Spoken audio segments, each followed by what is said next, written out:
My name is Alyse, and I make tufted rugs. And who's your furry friend? This is Boogie Boy. Boogie Boy. He does nothing. He does nothing. Oh, look. And now I'm on low power mode. Okay, so I'll be fast. So when did you start tufting?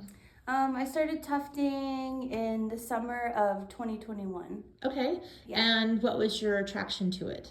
I liked it because it felt like drawing. Like okay. I make drawings as part of my art practice, and with this machine, I just felt like I was drawing just on a different scale.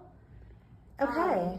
Yeah, it's like I don't have a background with fiber or fiber arts or anything like that. I really came at it from like a fine art perspective. Okay. Yeah.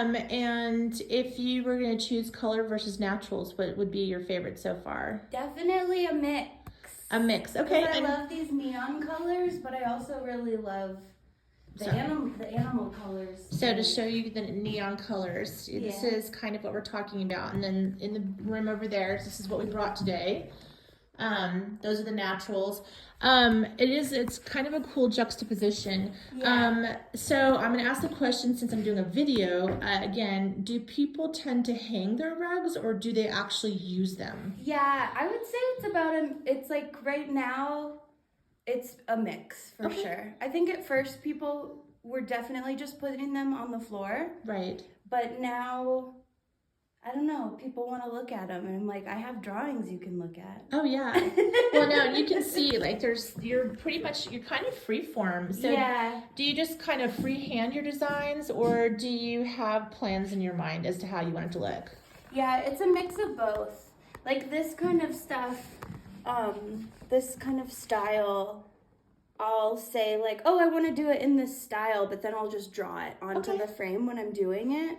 But something like this, it's more of like an abstract shape. I have to draw out completely beforehand. Wow. Okay. Because that's a lot of doodle. Yeah, it's a lot of doodle, and I do one color at a time, so I kind of have to know where everything's gonna go as I do it, so it doesn't. You can see texturally, I'm just showing them just how much detail goes in, and that's not, you're talking about a lot of strands of yarn, not just a couple. Right. This is all packed into each other. Yeah, it's about 8 to 10 pounds of yarn when it's done. Wow. Yeah. 8 to 10 pounds. This size at least, which is 5 That's by insane. 5. Yeah.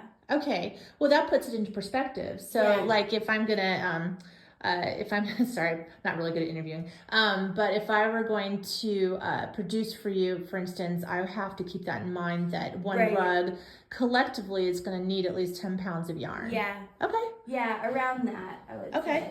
So that helps mini mills, for instance, anybody who's in the industry to understand. So I'm just doing one more scoop around. Yeah. But I'm going to sign off so I don't totally bore you to death. But I think Opal Rugs is probably one of the most profound experiences I've had this month. If you look at all the color and the detail and the way that she's using wool and alpaca is absolutely amazing.